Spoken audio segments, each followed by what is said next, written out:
Yo! Hey. Hey. Welcome to the podcast. I'm Luke, that's Shannon. We talk about stuff. Today we're gonna do a nostalgia trip. Bow, bow, bow, bow, bow, bow, fireworks. Insert firework here. In my head, it was a lot grander. I was thinking like, Oh, God. I was picturing WWE entrance, you know, there's sparklers, people are holding signs. Yeah, coming down, the music's blaring. Yeah. Oh, that's a nostalgia trip for me, to be fair. Like, WWE. Yeah, I never watched it, but I did. I know the video games. Someone's wearing a robe. Yep, I always loved Undertaker. I don't know why. I just thought he was a badass. Nice. But I always loved when they used to come down and it used to be like poo, poo, poo, and the lights and the TVs and then obviously the music. Like I got exposed to a lot of good metal music through WWE because 9 times out of 10 the tunes are absolute slappers. I love how immediately we're like straight into the nostalgia. You know what that does remind me of? Talking of like Grave Robber, nostalgia actual movie, which we will be our first topic, the movies, Repo the Genetic Opera. Oh my word, that's a throwback. Didn't I introduce you to that? You did, you introduced me to that. We watched that so much. The Grave Robber song, is it Paris Hilton? Oh my word, yes, yeah, with Paris Hilton. What's it called? Wait, it'll come to me. Zydrate comes in a little glass vial. A little glass vial? Ah, it was so good. And the little glass vial goes into the gun like a battery. Ba-da-ba-ba-ba-da-ba. We are going to have to actually rewatch that. Yeah, Repo the Genetic Opera, 2008, horror musical. Who knew that would be such a absolute beauty? Absolute bangers in that. Absolute bops. Absolute bops, like some serious bops. Also, surprisingly, I loved Paris Hilton in that film. I thought she was alright, you know, like everyone. I think she was great in it. She was great. She was the perfect person to be that person in it. Do you know what I mean? I honestly love that film, and that song that you sung is the one that stays in my head the most, I think. No, yeah, that's fair. I also get the, is it Infected? Yeah, the one that the girl's singing at the beginning when she's in a bedroom. Yes. Yeah. I'm not going to sing everything, because I will sing everything. That's the problem with this episode, you see, because I'm also hyper, so I'm going to want to sing things from things, and I don't want my singing out there on Spotify, because it is not pretty. Especially not on such a high-fed mic, like, not a good idea. No, that would be rough without, like, enough sound boards around you. No, that'd be harsh. That would not be good. Rather not. So that's definitely my first nostalgia film. That is such a film. Second nostalgia film, before it loses my mind, because you know it will go in one ear and out the other. Yeah, it'll vanish. Hook. Hook! Oh my... Yeah, with Robin Williams. Yeah, with Robin Williams, you know, you can't fly, you can't fight, you can't crow. Yep. And the invisible food, like, and then his imagination starts working, it all suddenly just shows in front of him, and it's like magic, and Hook himself was just... And you know Hook, you know the voice he does? He's like, Peter Pan, scared of flying. That is the voice inspiration I took for David Evergreen in GNS Radio. Genuinely. That makes a lot more sense. Jordan and I were coming up for the voice of it, and we were like, oh, what shall we do? We like really wanted to sound a bit like he wants to sound disdainful. And we went through like all the different voices we could think of, and we landed on like Hook influenced. That is a good influence though. So Hook is definitely one of my favourite ones. And think about, and like the hook and the sign on the door. Everything about the crocodile at the end used to scare me so much because it was so big. And obviously in the Disney Peter Pan, I don't think anyone really appreciated how big the crocodile was because it wasn't massive and it was just like funny. It was a throwaway thing. And then you watch Hook and it's just this massive, like holding up. Oh, no thank you. I'm glad that I did not have... And all the clocks in that room. Yeah. Oh my word. I love that one. I completely forgot about Hook. It's such a good film. I think I watched that so much on VHS. I watched that a lot. Another Robin Williams film, though, that I think I actually watched a bit more was probably Mrs. Doubtfire. Oh my gosh. I adored Mrs. Doubtfire. That was so good. It was so good. I mean, Robin Williams, he put his name to something and no matter what it was, he was the creme de la creme in that. Do you know what I mean? Yeah. He always gave 110%, always down for the good.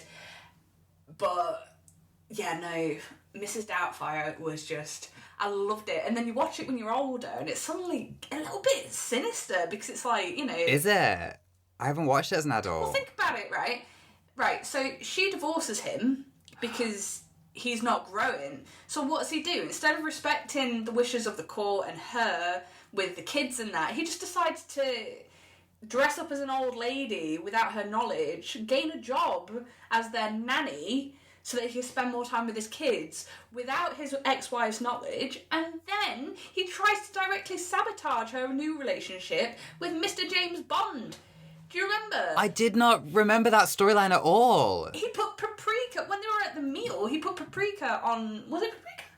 He put something that he was allergic to on his food so that he'd have an allergic reaction, and then he nearly choked to death. That's crazy. And if his mask hadn't have fallen off because he was trying to give him the Heimlich manoeuvre, he'd probably just continued, like, years down the line, just gaslighting his ex-wife. And the kids were in on it. They knew that it was their dad, and they didn't tell their mum because, obviously, you know, that's bad. And it's like, bro... If they tried to make that film now... That would not stand. It would be a creepy film. It wouldn't be a family-friendly romp. It would full on be like a R-rated 18 horror film. Yeah. Oh, I didn't... Oh, man. That's the problem with nostalgia. You look back on it, it's like, that wasn't good. No. But the thing is, though, it is good. It is good. It's a good movie.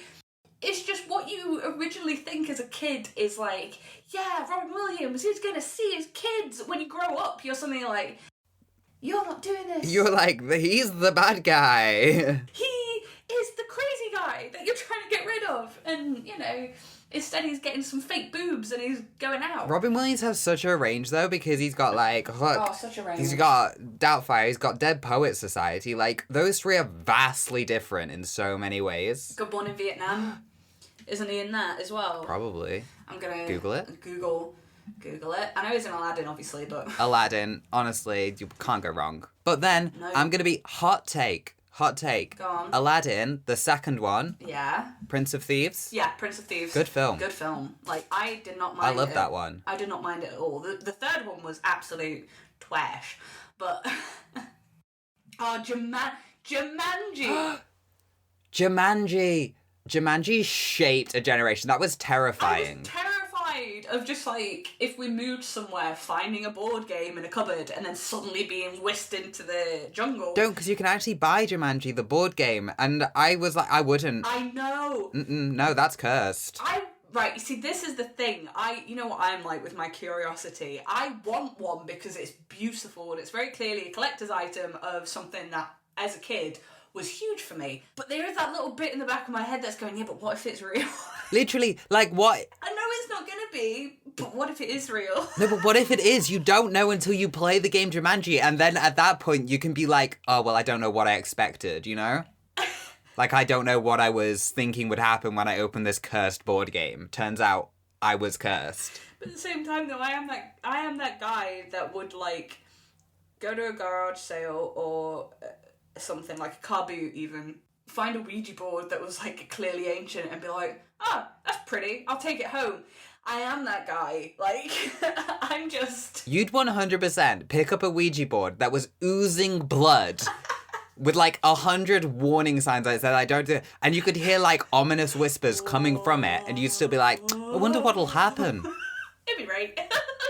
Take it home, it's cool. It'll be grand. It'll be grand. So yeah, I think at one point I probably will end up buying Jumanji. Let's get back to that. Yeah, you're gonna get cursed. But I am right.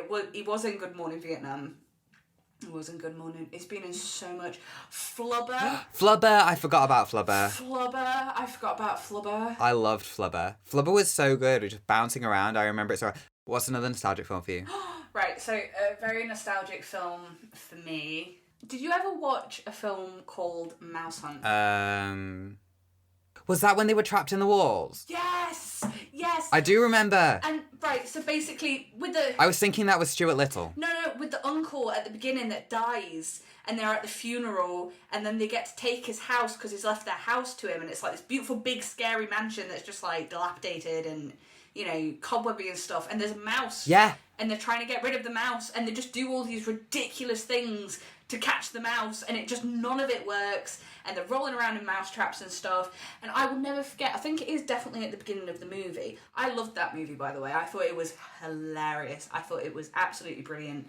1997 Mouse Hunt, if you're wanting to watch it, anyone that's listening, because it is funny. But there's a scene at the beginning where it is the funeral of the uncle, and the two main characters that obviously end up moving into this house are like pallbearers for the uncle. And one of them slips, I think, and the uncle's coughing, because they're like going down these stairs, slides downstairs, and then he falls. So he, like, the coffin comes to a stop, shoots the uncle's dead body out of the coffin into a manhole where there's like people doing construction work, and he goes down basically into the sewer. And the film then starts with them like peering, like, you know, down in the manhole, like we're looking up at them, and they're like, oh, oh. And it's just like, why is no one freaking out about this? As a kid, I was like, the classic times. Your uncle's corpse is just floating in the sewer, and it's just like, you should probably get back. They're like, it is what it is. It is what it is.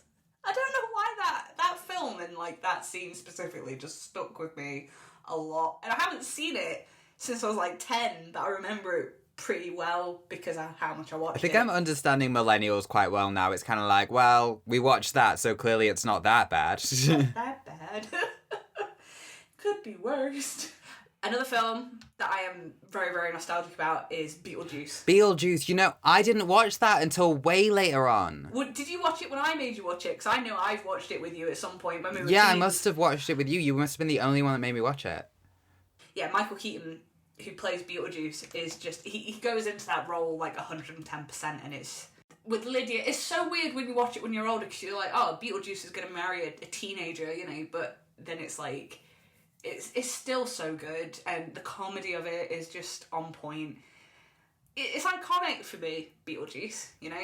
Oh, yeah. See, it doesn't have the nostalgia factor for me because I didn't watch it until, like, I was quite old with you. Which I 100% appreciate. Yeah, that's it. You gotta have, like, the having watched it early, you know? It's the same with, like, Buffy the Vampire Slayer and stuff like that. If you don't watch it when you're young, it doesn't have the same vibes.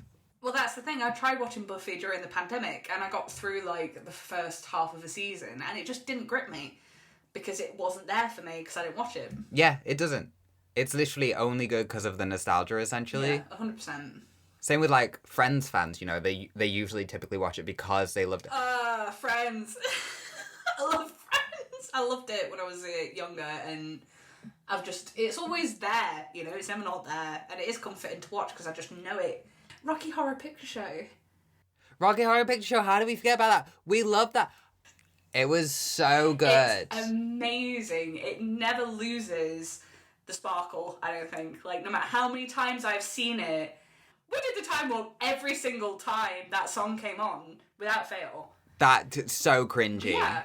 You know what? Teenagers are cringy. That's just how it is. Yeah, that's just how it is. When you are going through Embrace that. puberty and you're trying to figure out who you are, what you want, you're going to do some silly things. You're allowed to be cringe. That's when you're allowed to be cringe. You're allowed to be cringe. It doesn't matter. Yeah, exactly. Yeah. No one's going to blame a teenager for being cringy. Exactly. Except for other teenagers. But that doesn't matter because you all grow out of it anyway, so... Yeah, exactly. Like, you eventually get to the age of, like, 20 and you're all like, yeah, I'm tired of this. And the drama ends, I think. Are you a teen? Are you having fun? Is it cringy? Whatever. Just be happy. Yeah, just be happy. That's all anyone needs. Like, just do the stuff that makes you happy. Shall we go into music nostalgia? Because I've just thought of an absolute deep one from school. Teenagers by MCR. Because that came out when we were in school and It's a little like, we're emotionally sad. Ugh. It's slap. You see, you're there like, but I'm still that kid. Yeah, you are, to be fair. Yeah, I've like transitioned into country music now.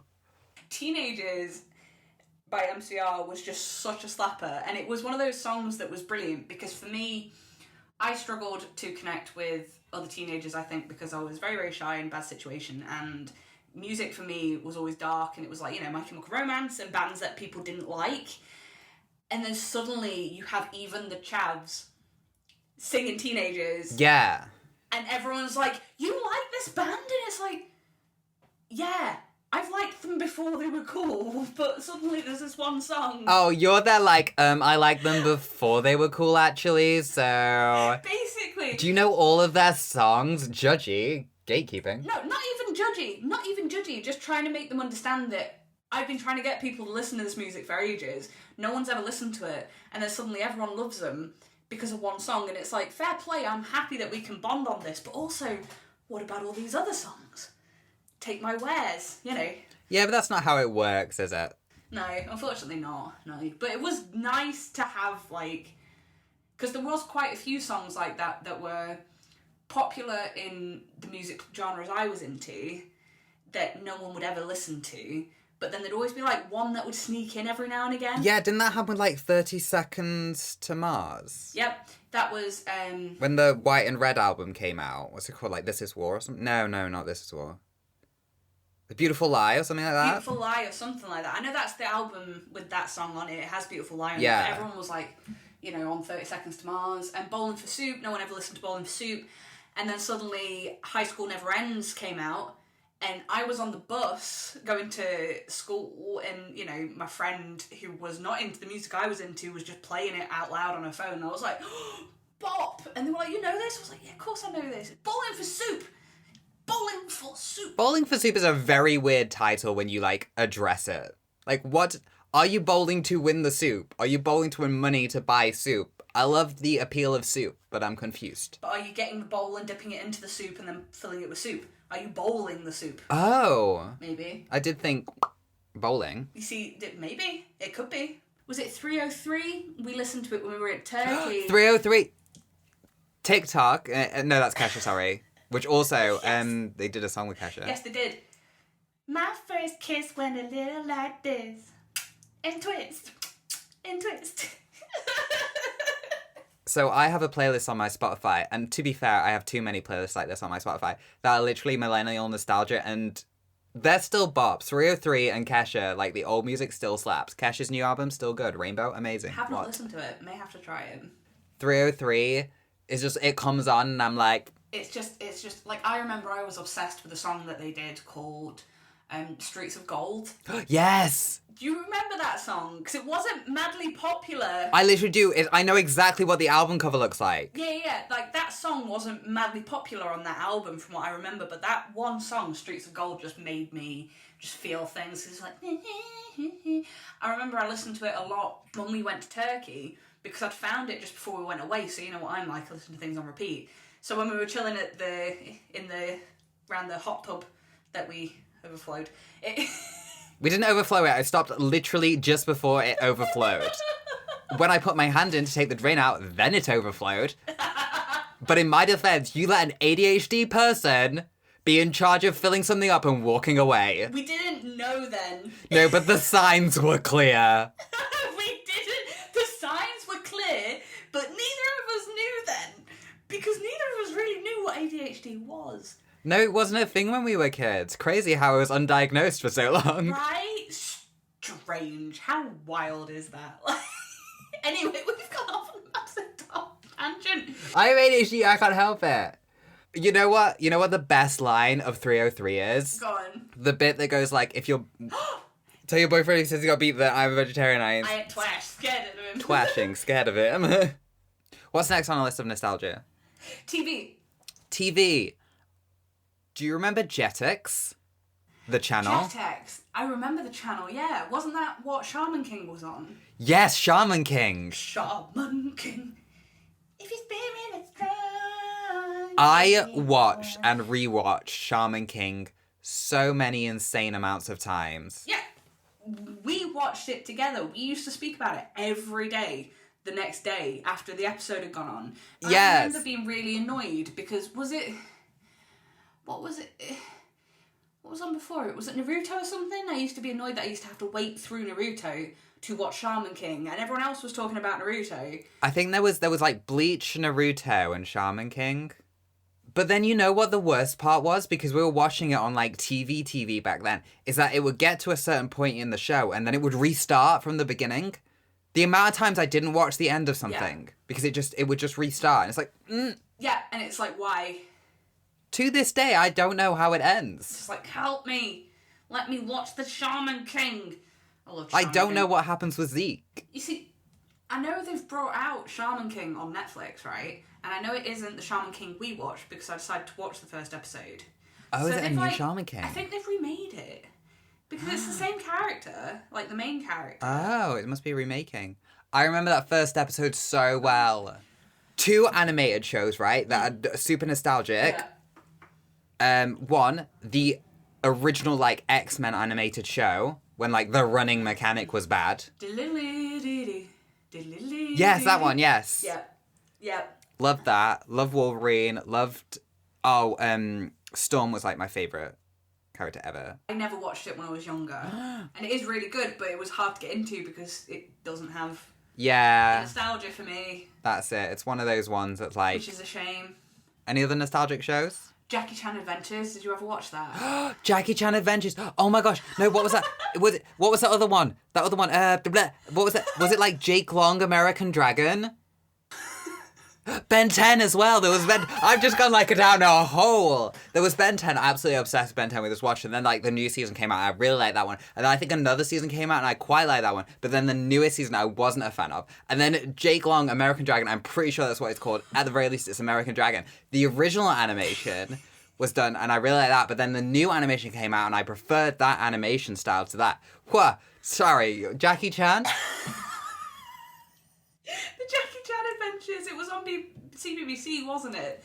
And I definitely remember it, yeah. Because didn't he have an uncle? He was so witty and just like... Didn't he have like a niece as well? Yeah, Jade. Yes. She was kick butt. She was proper rad. She was rad. She was a vibe. Like, her whole thing was a vibe. Oh, right. The Grim Adventures of Billy and Mandy. Adventures of Billy and Mandy with Grimm. I loved that show so much. I loved it so much. We actually own the first season on Amazon. Like, we bought it. I remember very specifically, Mandy like never smiles, and there's one episode where she smiles and it breaks the universe. Mandy was scary, but she was such a goal. Because I think, like, in cartoons and stuff back then, I think girls were quite... They weren't always respected in for sure. shows and cartoons. They were always like, you know, the feigning, girl. And then Mandy was one of those, like, the Powerpuff Girls, where she was just her and unapologetically scary. Like, I'll never forget, you know how they had little scenes between the episodes of, like, her just showing up on screen and, like, saying things? Yes. At one point, she's like, it's not enough to succeed, others must fail. And that stuck with me from, like, early childhood. And I don't know why. I think we all, like, aspired to be Mandy. Yeah, but none of us are Mandy. But then I definitely grew up and became Billy. Yeah, exactly. That's the thing. We want to be Mandy. We are Billy. We are Billy. I'm, like, captivated by goldfish swimming in a circle. Like, come on. I know where I stand. Nostalgic books. Subtitle.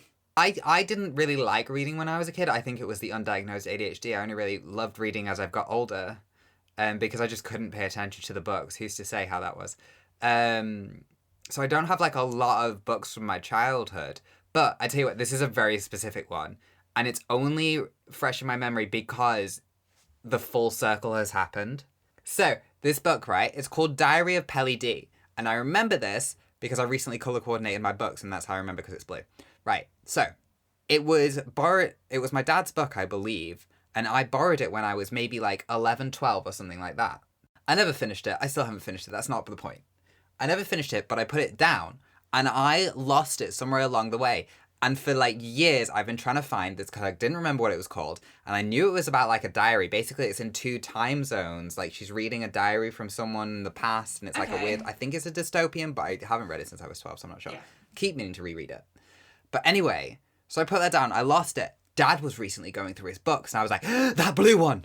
That blue one that I've Googled so many times. I've been in so many Waterstones for just hunting blues. Like some kind of blue catcher. Like a... huntsman for the colour blue in books. And I was like, that. And I was like reading it. I was like, this has to be it. This has to be it. Anyway, that was about 3 years ago and I've still not read it since, so.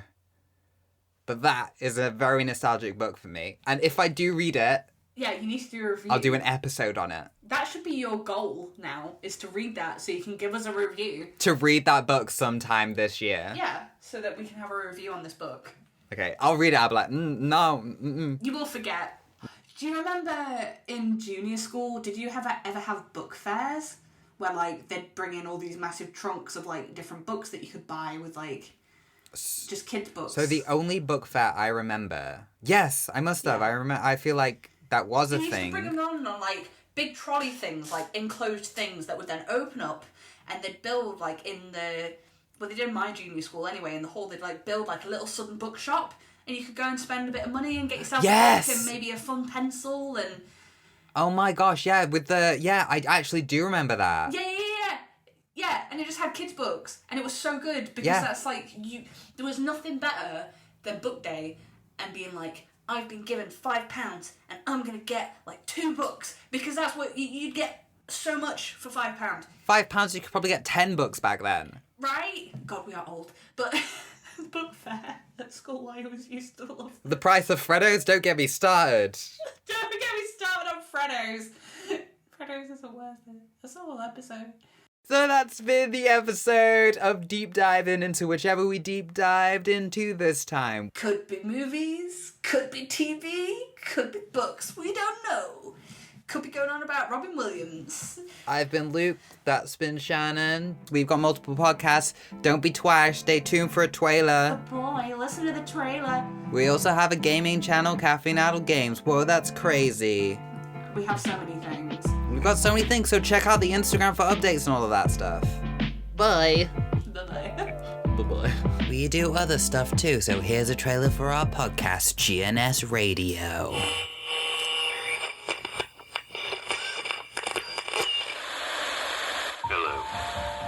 Hello and welcome to GNS Radio, a place where people can come together to voice their opinions and perhaps even concerns about our local mega corporation, GNS. Rest assured, listeners, there will be no repercussions for anything said on the air.